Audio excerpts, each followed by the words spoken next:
Subway restaurants. Subway, eat fresh. Diablo Valley College in Pleasant Hill is being warned that it could lose its accreditation if it doesn't fix problems related to a recent grade scandal. The Accrediting Commission for Community and Junior Colleges sent DVC a letter just recently saying the school had not done enough to improve security on the computer system containing student grades. A year and a half ago, it came to light that some people with access to that system were changing grades for cash. State officials say the school needs its educational safety if upgrades are not made for next year. A different type of warning tonight for anyone who will be out on a boat over the long holiday weekend. And if you don't follow this warning, you could potentially be out thousands of dollars.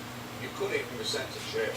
KTVU's Ken Pritchett live on Treasure Island now with what you need to know. Ken? Well, Frank, tomorrow, of course, the Coast Guard will be out in force. As with any busy holiday, they want to remind boaters to be safe and obey the law. But this year, the Coast Guard wants to highlight a growing problem, and that is of false alarms. This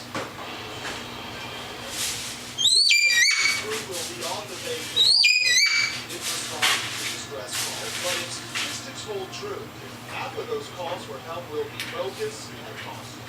So far, the Bay Area, year to date for 2008, has accounted for about $3.2 million in costs. City Officer Kevin Knapp says the illegal discharge of flares is a particular problem on July 4th.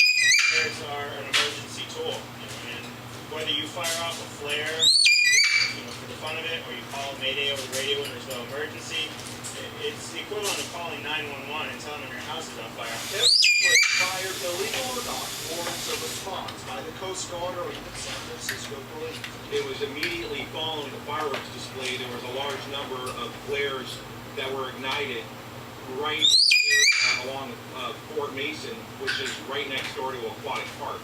And every one of those had to be investigated. Anyone making a false statement on radio or flare could spend 60 prison and be stopped. The tab for the Coast Guard response. This boat alone costs $1,400 an hour to run. So it can't be costly. A helicopter, for example, can almost $8,000 an hour to run.